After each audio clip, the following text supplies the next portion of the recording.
Welcome, Hawk fans. Welcome to another episode of Hawk Talk. I am your host, Colin Cole, and in for a treat today are you guys who get a chance to kind of sit in here with us as we talk through Iowa's win against Penn State.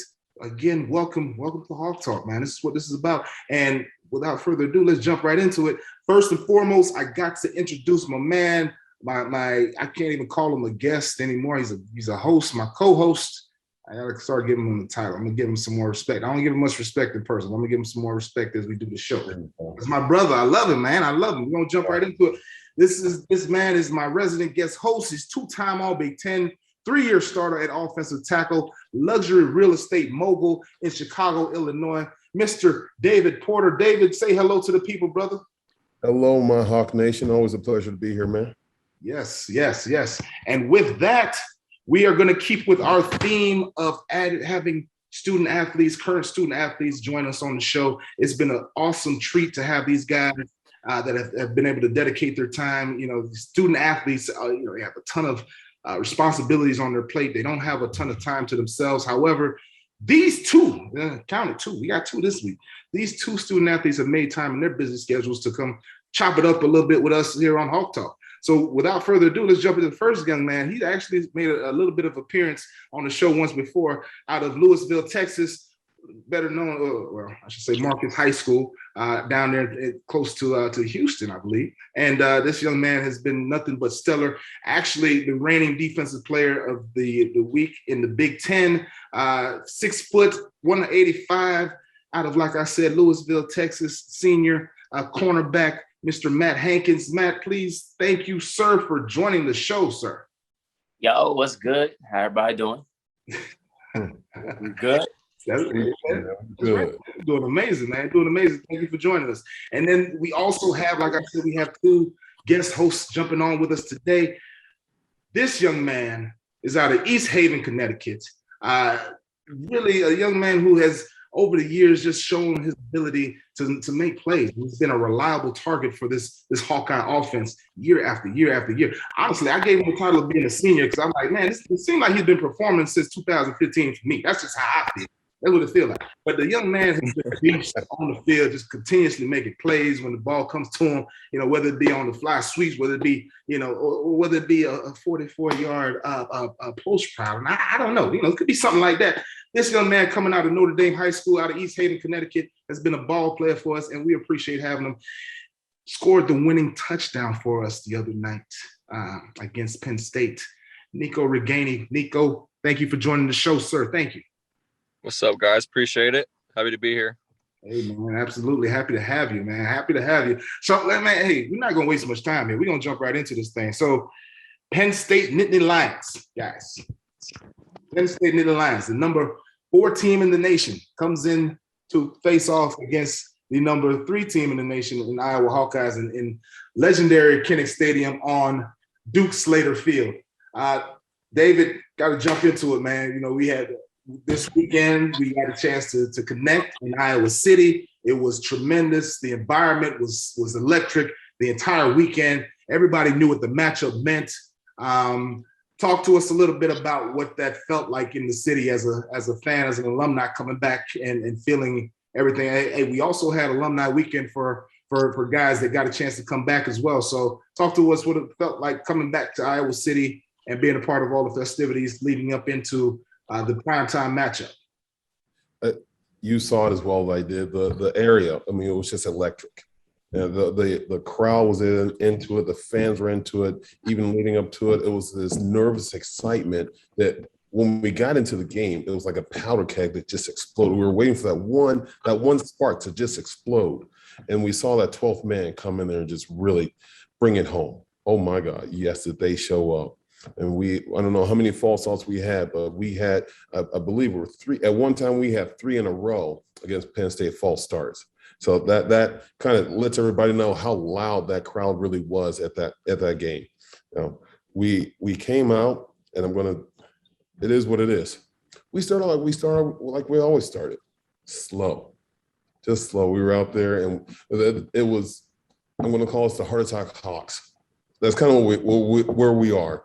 We start out slow, and we just keep going. Our special teams keeps us in there, and our defense keeps in there. And then all of a sudden, we get this one play that just changes the game.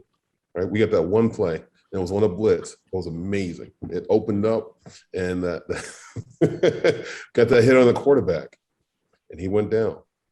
And next thing we know, there goes Big Mo coming on our side, and the crowd just got into it. You can see the team, the step, everybody's bounced. It was just different. That swagger we kept talking about, I could see it from all the way up there in the stands. You could see it start to change, that momentum. Everybody started to have that swagger. Then we came back with vengeance, and there goes the game. We came back. We were down, 17-3, and came back and won 23-20. Yeah, that was a heck of a victory. It really was. Niko, great catch. Yep. Oh, my God. Dude, talking about timeliness? Yes. That's exactly what we needed from you at that time. Holy smokes. Hey, our offense is opportunistic. You know, we get a couple plays here and there because our defense is so amazing. They really are. And Matt, I know I like you, dude, but like 6 feet, really? I mean, I'm not, whatever. We're going to talk about that in a minute. We really are. You know I love you, little man, but it is what it is. But I'm I just got to be little man. What? I'm like, you know what this is. You've seen it. Like, we take pictures together. I'm big. Yes, and I'm tall. But like, the defense keeps showing up. It's great that they keep doing that. Defensive player of the week, all for the Big Ten. Matt Hankins, well-deserved. Leader on the defense. We called that at the beginning of the season, right? Legion of Boom, here they came. Then we had our Australian Aussie bomber. This dude. How many times did he pin Penn State within that 10-yard line? So he pinned them inside their own 26 times, inside their own 10, 6 times, pinned them inside their own 5, 3 times, inside their own 3 times. Oh my God. I mean, one time it looked like he was playing catch with his gunners. I mean, he kicked it and they caught it. Roberts, it seemed like it, yeah. Yeah. I mean, just saying. So like, it was a great game. It had everything you could think of. You know, we had our comeback, we had our ups, we had our downs, but we came out with the victory. And at the end, we stormed the field and the entire crowd went nuts. So yeah, it was a great game. If you weren't there, you missed. Oh my God, did you miss? Yes. Yes. Mm-hmm. Yes. One for the 80s. No question about that. So I'm gonna kick it to these 2 young guys. We'll start off with you, Niko. You're the newcomer here. What was that experience like for you, game day? I mean, clearly 3:00 kickoff. You know, you guys got off the practice field on that Friday, the day before, and you got all that time in between then and kickoff. Man, what is that like for you guys heading into a game like this? I mean, we knew it was going to be one of like the biggest games we've all ever played in before, and it definitely was. I mean, leading up to it, we knew there was going to be like a circus. We had Fox Sports outside the Pentecrest all on Friday, and leading up to the game, we knew that Kinnick Stadium was going to be rocking the whole entire time, and it definitely was. Like David said, the fans caused like 3 false starts in a row, which is something I'd never seen before, and it was rocking in there. The fans were rowdy, and that's all you could want. Mm-hmm. No question, man. You know, and when you talk about that, man, it reminds me. If I can lean on my own experiences, it reminds me of 2010 when I was with Carolina Panthers and we had that big beast mode.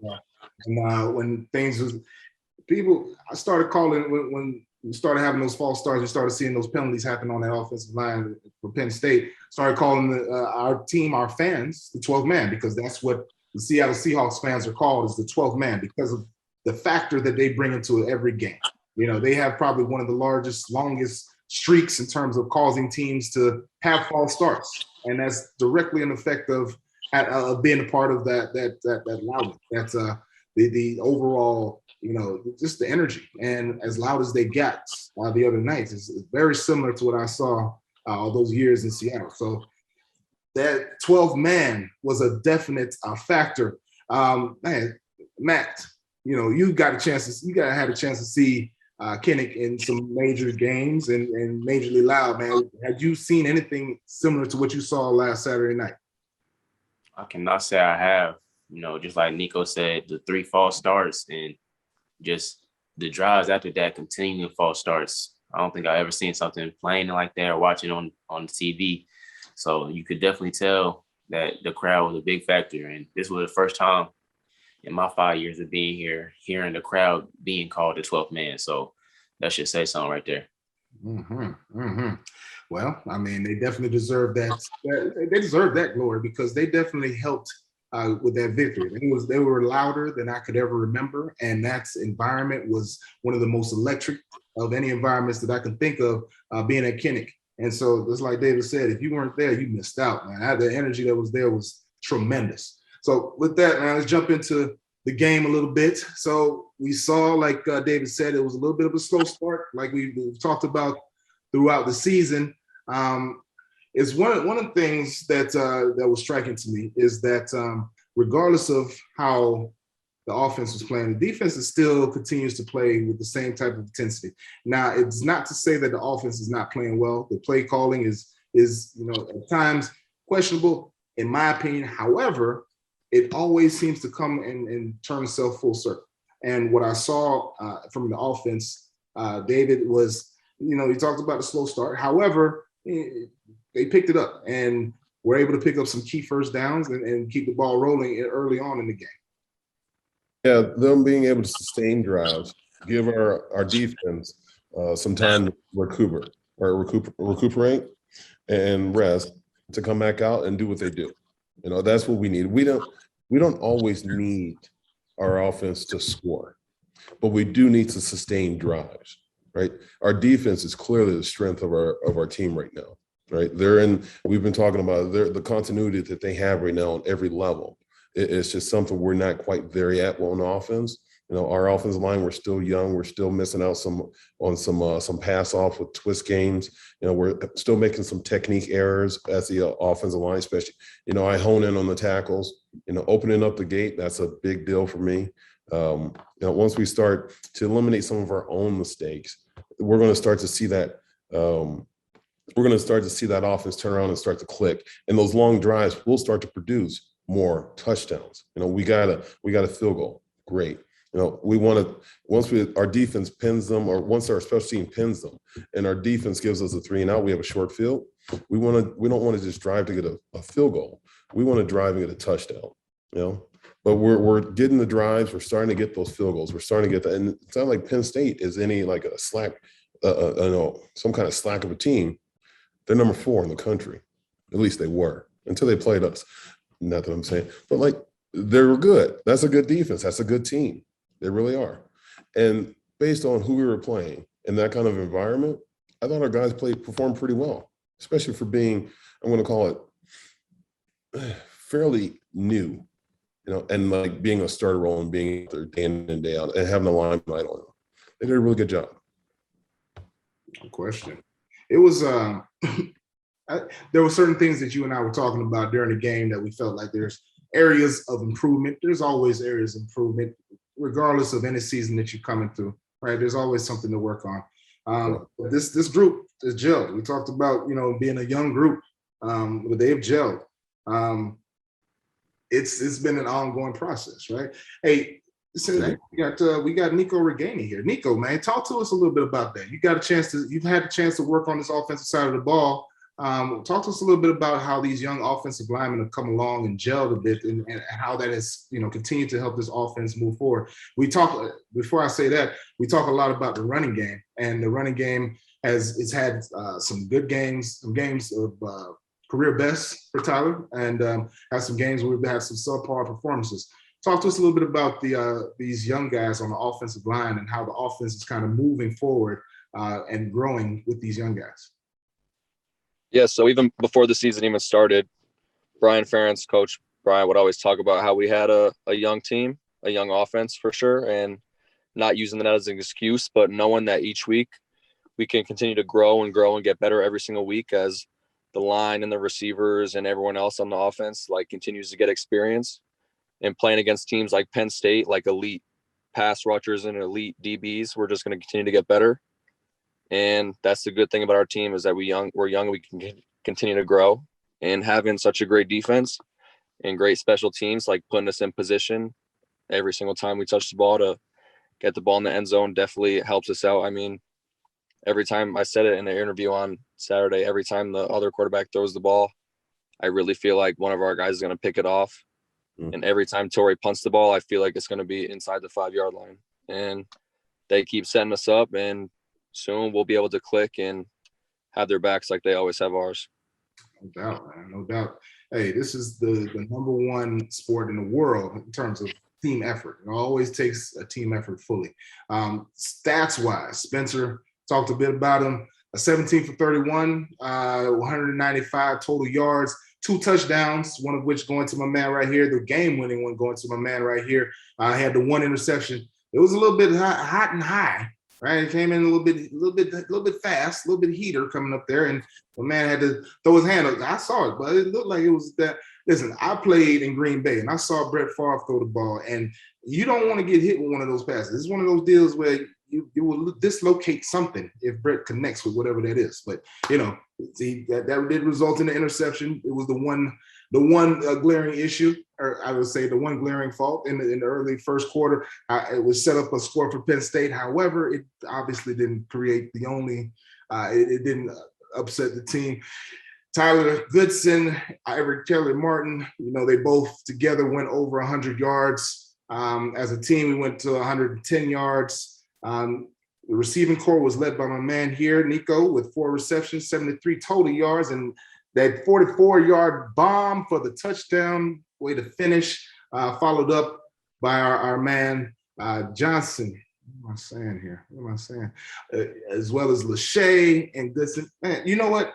You can go through these stats, but at the end of the day, it wasn't the prettiest of games, right? Niko, it wasn't the prettiest of games, but you got it done on offense, man.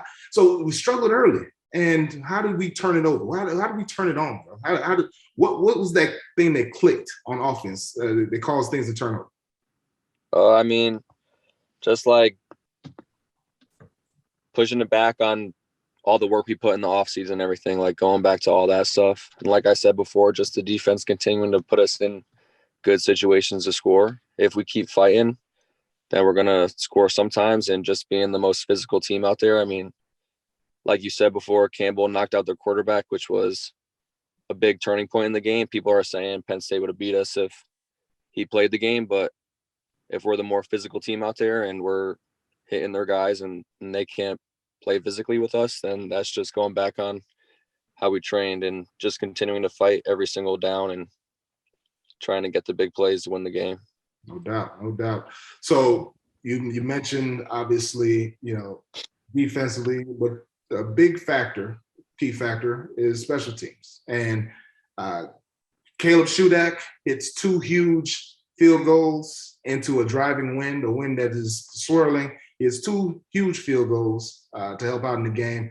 And like you said earlier, David, Torrey Taylor, I mean, the punts have been amazing all season, but to get 3 down there inside the 3-yard line, 6 inside the 10-yard line is unheard of for a punter on any level. Matt, talk to us a little bit about what that does to set up your defense. It's the punt from opposing offense is the first defensive play. And so what does that do for you guys as a defense? And how do you address, or I should say, how much more confident are you going out on the field knowing that you have a punter like Torrey Taylor? It's a great confidence boost, we have a punter like him, especially when he pins it down on the 1, 2, 3-yard line for their first drive of the game. When the crowd's into it, it makes it a lot harder for the offense to dig into their bag of tricks of what they want to do. They got to play it safe from the jump. And as we see in the first play, they threw a pick. Unfortunately, we only got a field goal out of it, but, it's always a good thing, scoring points. So it's one thing we'll continue working on and just, keep getting better at it. Mm-hmm. Hey, it's an ongoing process.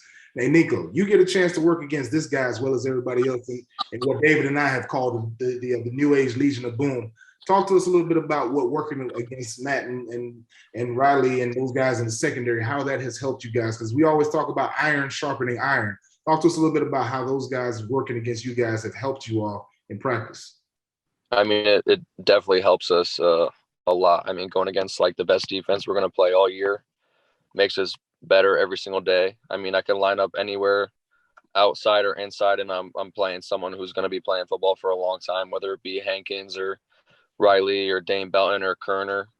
Kayvon. I mean, the list goes on with the DBs out there. Like, they could all, for real, ball out there. And going against those guys every single day definitely makes us better. No doubt. No doubt. And so, Matt, you know, same question for you, man. Iron sharpens iron. How is it working against this offense? And are you surprised at all with the performance that this offense was able to put out in the second half? Nah, not surprised at all. Like Niko said, you know, iron sharpening iron and whatnot.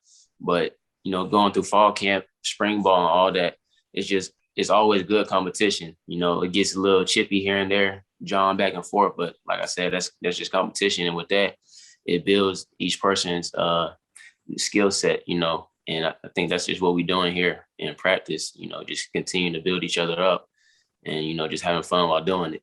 Mm-hmm. That's what it's about, man. Competition is what sharpens iron. Competition is what brings out the best in everybody. But, you know, that's what really creates an opportunity for a team to be poised and prepared when those difficult times happen and you're able to come out with a W like that. So, David, you mentioned it earlier. My man Matt here, Defensive Player of the Week. This defense is flying around, man. It was difficult early. I think that Penn State's offense definitely has the weapons to really cause trouble for any defense. I mean, you can ask Auburn, you can ask all the other offenses or all the other teams they play, obviously offenses. We talked a bit about Jack Campbell's hit on Sean Clifford and how that turned the game. Talk to me a little bit about how ultimately how this group as a whole just performed. I mean, the seesaws of how this defense definitely was the same throughout against a very strong offense. And I guess my question to you is, what stood out to you outside of Jack Campbell's hit that really just exemplifies what this game was like? So, and I know, I think this question got posed to our defense earlier. It's like some people were saying that our defense is lucky. Like they're so lucky, they've been lucky in this and what they've been doing. I'm like, well, depends on how you define luck. Like I remember when we were back there, we always defined luck as being prepared for an opportunity. And like the first thing you have to be is prepared, right? So you have to be able to see the opportunity. Our guys are in the right place at the right times to recognize the opportunity to take advantage of it. Now, if we're going to say that's lucky, our defense is very, very lucky. Lucky enough to be one of the top defenses in the nation. What are we, top 2, top 3?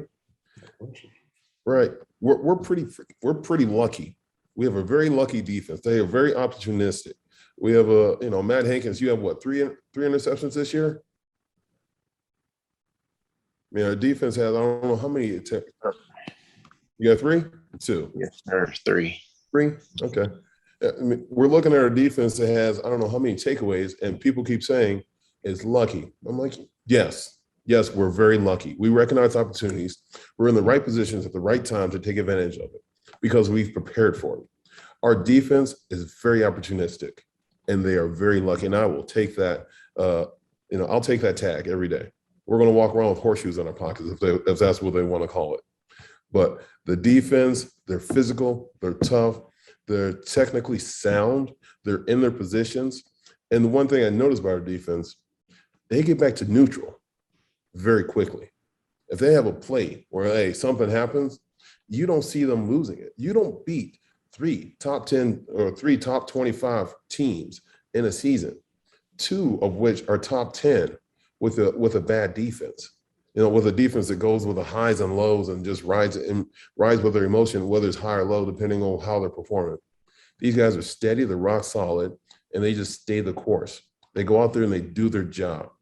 And best yet, when they're done playing, they do the job. They take care of themselves. I'm looking at them and their continuity out there. I'm looking at how they're out there playing, and really, they're almost at the point where I see them competing with themselves. I'm like, hey, I should have been there. It wasn't even the other guy. It was me. When we're at that point, when we're really competing against ourselves and looking at how we can be the best version of ourselves, that's when you're out there really playing, like everything, mind, body, and spirit. You're having fun. That's what our defense is starting to do. When we talk about that swagger, they're starting to be out there having fun playing with each other. The opponents don't even really matter much anymore. That's a great thing. doubt, no doubt. Definitely puts them in that position where they can, just like you said, play with a lot of swagger. And I would say that the other factor of that is you build confidence. You build confidence moving throughout the season that regardless of what happens in the game, regardless of what transpires, regardless of the ebbs and flows of the game, you have a chance. You have a chance, especially with the defense that will continue to create turnovers and continue to stop offenses from creating big plays. So now is the time, right? Is 23-20 win over the number 4 team in the nation. Now is the time to start thinking about things, right? Now's the time typically when things start coming into your mind, right? So start with you, Niko, right? You're the number 2 team in the nation. What stops you from being a Big Ten champion this year?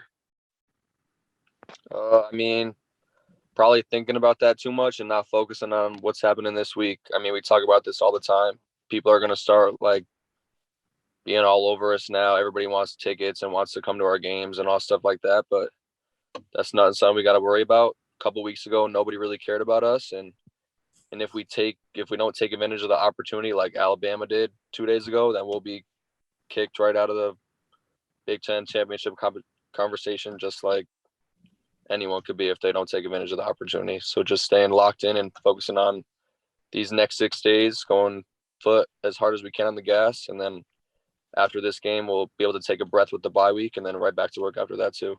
Mm-hmm. Mm-hmm. That's exactly right, man. I mean, you have a bye week coming up. Obviously, Purdue next week. I don't know if many of the opponents that you guys are facing moving forward are, above 500 at this point in the season. Matt, what do you guys need to do to make sure that you don't have a lull moving forward, making sure that you stay focused? What do you have to do as a senior defensive captain? What do you have to do to make sure that the team stays focused on the next game? The biggest thing that I'll be trying to tell the guys is we just got to keep our head where our feet are at. And, that just means, you can't think about too much in the future. You can't think about the past. So any bad play you had in the past, wipe it. It's a new week. It's new motivations and new coming. So we just got to keep taking a day at a time and go start with meetings afterwards later today and coming back the next day, going to practice, meetings, finishing out the week strong. Mm-hmm, mm-hmm. All right. So with that, man, I think you guys have been amazing. But the last thing I want to hit everybody with, David, I'll start with you. And Matt, I kind of started off with you, but David, what stops the Iowa Hawkeyes from running the table and being Big Ten champs? Kind of the same question I just asked Matt. It's very simple for me. What stops Iowa? It's Iowa. If we don't continue to do what we've done this season, which is to get better, if we don't continue to stay the course and continue to work hard, if we don't continue to stay zoned in like these gentlemen have been saying, and keep our nose to the grindstone, right? As Matt was saying, keep our heads where our feet are, right? If we don't continue to do the things that we've been doing to get to where we are, it'll fall apart. All this stuff will start coming in and they'll find cracks. They're there. They'll find weaknesses. It's like water. It's going to find the crack and then they'll get exposed, just like Alabama did. As long as Iowa continues to do what Iowa does and these guys in there continue to gel together and they remain that Hawkeye, I don't call it brotherhood that they have right now. And this is a really close team. They continue to keep that there, and silence all the outside noise. Yeah, it'll be good. The only thing that stops Iowa right now is Iowa. No question. And I think I would definitely echo those sentiments. Slow starts aside, anything else that are negative aside, this group is the only group that has to worry about this group. Nobody can creep in and be the deterrent for this group deciding where they want to go throughout the rest of the season. But it's clearly within the hands of these two guys that are part of this program today. And obviously the youth that has to continue to grow and grow up quickly throughout the rest of the season. But it's been a tremendous ride so far, guys. I really appreciate the fact that you guys can make the time to jump on with us. 23-20, huge win. Number 2 team in the country. Next week, we'll be playing against the Purdue Boilermakers. Any quick thoughts, Matt? Any quick thoughts about what you've seen out of the Boilermakers? Yeah, we just excited for the next opportunity. It's the next one, so it's the biggest one. And, prepare the same way we did the last week as is we did the first week. So nothing should change. Niko, I know you haven't gotten a chance to watch too much film on them yet, but what are you feeling like you're going to get out of this group coming in? I mean, we're going to get a tough fought game like we do every time we play another team in the Big Ten. I mean, like Matt said, if we don't come in ready to go and treat this game like it's the biggest game, which it is, just like last game was the biggest game and the week before that was the biggest game, then we could lose the game. So we got to stay level-headed, focused, and locked in on Purdue. There it is. You heard it first from 2 guys that got to put on those helmets and get ready for this upcoming Saturday. So with that, I'm going to go ahead and say that that's been our show. Thank you all for joining us. I'm Colin Cole. This is Hawk Talk. I'm joined by David Porter. Today's guests have been Niko Ragaini, wide receiver number 89, Matt Hankins, defensive player of the year, and defensive player. You will be defensive player of the year. Keep on doing what you're doing. Well, you will be defensive player of the year. But defensive player of the week, Matt Hankins, also got a chance to join the show with us today. Thank you guys again. I can't tell you how much I appreciate it. And looking forward to this next upcoming game. Great win this past Saturday against Penn State. But like you said, on to the next one. So excited to see this next game. Join us again, everybody, for the pregame show for Purdue as we talk about those Boilermakers in preparation for that game. And until then, thank you all for joining me. And God bless and go Hawks. Go Hawks. Go Hawks. Thank you for having us. Absolutely. Thank y'all for joining me, man. Appreciate y'all, boys.